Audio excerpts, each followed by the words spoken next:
Hello students. मैं Krishnapal Singh, assistant professor geography, आज लेके आया हूँ आपके लिए एक नया वीडियो। और आज हम अपने इस वीडियो में बात करेंगे हिमनद के निक्षेपात्मक स्थल रूपों की।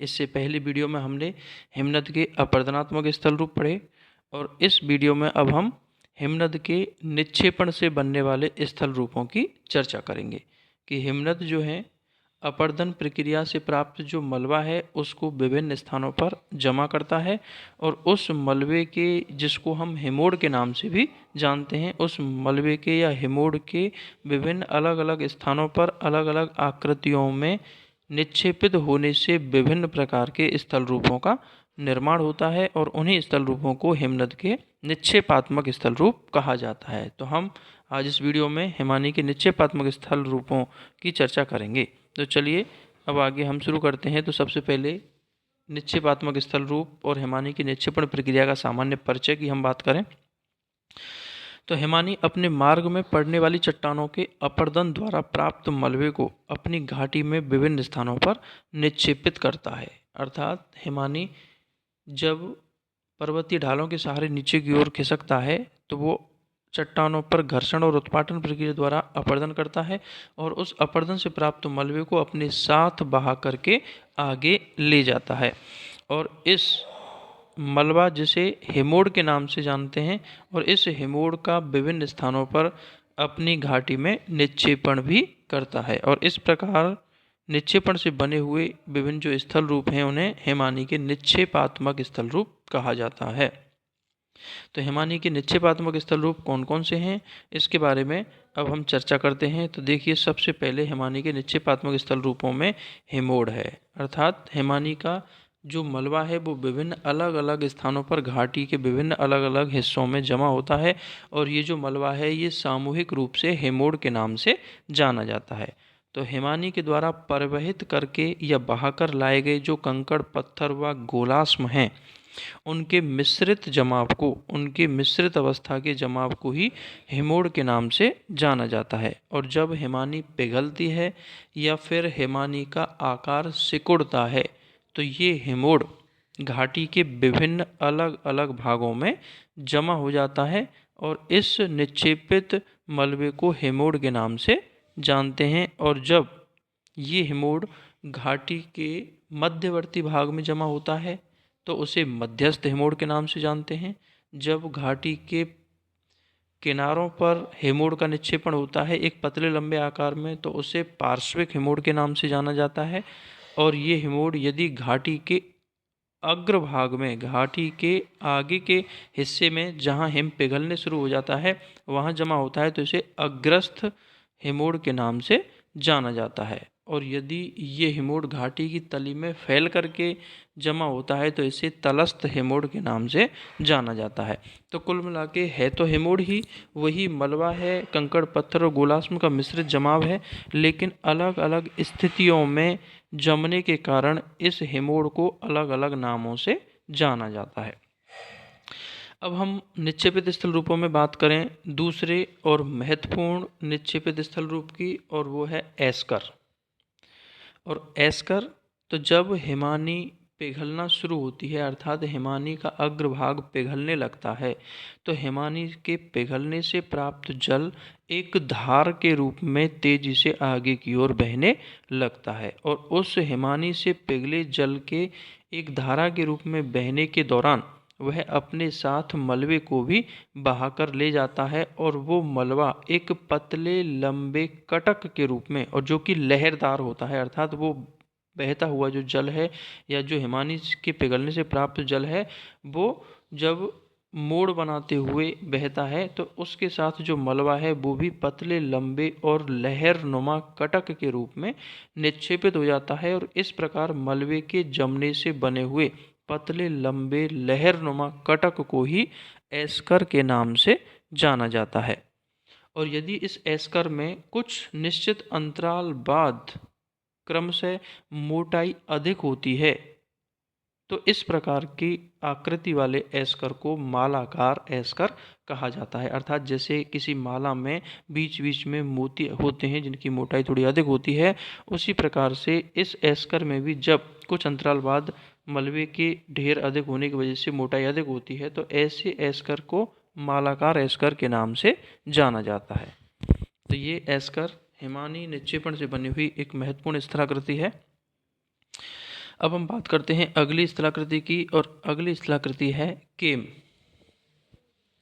और केम, जब हिमानी का अग्रभाग पिघलता है तो हिमानी के अग्रभाग के पिघलने से जल पूरे क्षेत्र पर बिखर के बहता है, और ऐसी स्थिति में हिमानी के द्वारा प्रवहित कर लाया गया जो मलबा है वो उस पूरे क्षेत्र में विभिन्न अलग अलग स्थानों पर ढेर या टीलों के रूप में जमा हो जाता है, और इस प्रकार पूरे क्षेत्र में बने हुए मलबे के टीलों को ही केम के नाम से जाना जाता है। और ये जो केम है, अर्थात जो ये मलबे के ढेर या टीले हैं, ये काफ़ी तीव्र ढाल वाले होते हैं। तो इन तीव्र ढाल वाले जो टीले हैं उनको ही केम के नाम से जाना जाता है। अब बात करते हैं अगला स्थल रूप कैटल की। और कैटल क्या है? तो केम के विपरीत, जैसे केम था वो हिमानी निर्मित जो मैदान था उसमें ढेर या टीले के रूप में उभरे हुए भाग थे, वहीं केम के विपरीत कैटल जो हैं नीचे धसे हुए या गर्त के भाग होते हैं। अर्थात कैटल गड्ढे के रूप में होते हैं, गर्त के रूप में होते हैं। और कैटल का निर्माण उस स्थिति में होता है जब हिमानी के पिघलने से जो हिमानी के साथ बहने वाला मलबा है वो पूरे क्षेत्र में बिखर के बह जाता है और पूरे क्षेत्र में एक मोटी परत के रूप में जमा हो जाता है। तो उस कंकड़ पत्थर गोलाश्म के साथ साथ कुछ बर्फ के पिंड भी प्रवाहित होते हैं, और वो बर्फ के टुकड़े या पिंड भी मलबे के साथ बिछ जाते हैं।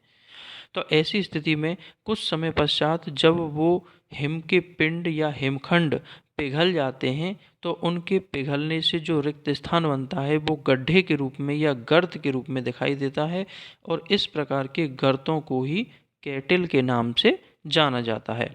और इन गर्तों में कालांतर में पानी भरने से कैटल में झील का भी निर्माण हो जाता है, जो तुलनात्मक रूप से थोड़े छोटे आकार की होती है। तो इस प्रकार हिमानी क्षेत्रों में बने हुए जो गर्त हैं उनको कैटल के रूप में जाना जाता है। अब हम बात करते हैं अगले निक्षेपात्मक स्थल रूप की, और अगला निक्षेपात्मक स्थल रूप है ड्रमलिन। और ड्रमलिन जब हिमानी पिघलती है, और ये जो ज़्यादातर स्थल रूप हैं हिमानी के उसी स्थिति में बनते हैं जब हिमानी पिघलने लगती है, इसीलिए इनको हिमानी जलोढ़ निक्षेपण, हिमानी जलोढ़ मतलब हिमानी के पिघलने से प्राप्त जल के द्वारा बहाकर लाए गए मलबे के निक्षेपण से बने हुए स्थल रूप, हिमानी जलोढ़ निक्षेपण से बने हुए स्थल रूप की संज्ञा दी जाती है। तो हम बात करते हैं अब ड्रमलिन की। तो ड्रमलिन हिमानी हिमनद घाटी में जो मलबा है और उसमें विशेष रूप से गोलाश्म मृत्तिका, तो गोलाश्म मृत्तिका के निक्षेपण से बने हुए अंडों की टोकरी जैसी आकृति वाली जो भूदृश्य है उसको ड्रमलिन के नाम से जानते हैं। और ड्रमलिन जो हैं दूर से देखने पर ऐसा लगता है कि उल्टे आधे कटे हुए जो अंडे हैं वो उल्टे समूह के रूप में रखे हुए हों, तो इस वजह से इसको बास्केट ऑफ एग या अंडों की टोकरी की स्थलाकृति के नाम से भी जाना जाता है। और इस ड्रमलिन का निर्माण गोलाश्म मृत्तिका के छोटे छोटे टीलों के रूप में जमाव से होता है, और यह जमाव समूह के रूप में होता है। काफ़ी अधिक संख्या में इस प्रकार के टीले एक स्थान पर देखने को मिलते हैं। तो दूर से देखने पर ऐसा लगता है जैसे किसी टोकरी में अंडे रखे हुए हों, इसीलिए इसको अंडों की टोकरी की स्थलाकृति भी कहा जाता है। तो ये ड्रमलिन था। और अब हम बात करते हैं हिमानी के निक्षेपण से बने हुए अंतिम स्थल रूप की, और वो है हिमानी अवक्षेप मैदान या हिमानी द्योत मैदान। और जब हिमानी पिघलती है तो हिमानी के पिघलने से प्राप्त जो जल है वो पूरे क्षेत्र में बिखर जाता है, और पूरे क्षेत्र में बिखरने के दौरान वो अपने साथ बहने वाले मलबे को भी उस पूरे क्षेत्र में एक पतली परत के रूप में, एक चादर के रूप में बिछा देता है। और इस प्रकार उस मलबे के क्षेत्र में बिखरने से उस क्षेत्र में एक नवीन मलबा युक्त मैदान का निर्माण हो जाता है, नवीन हिमोड़ युक्त मैदान का निर्माण हो जाता है। और इस प्रकार से हिमोड़ निर्मित इस मैदान को ही हिमानी अवक्षेप मैदान या हिमानी द्योत मैदान के नाम से जाना जाता है। और चूंकि इस हिमानी अवक्षेप मैदान में नवीन मृदा का जमा हो जाता है, इसलिए ये काफ़ी उपजाऊ होते हैं और कृषि की दृष्टि से अपना विशेष महत्व रखते हैं। तो इस प्रकार से ये हिमानी अवक्षेप मैदान था।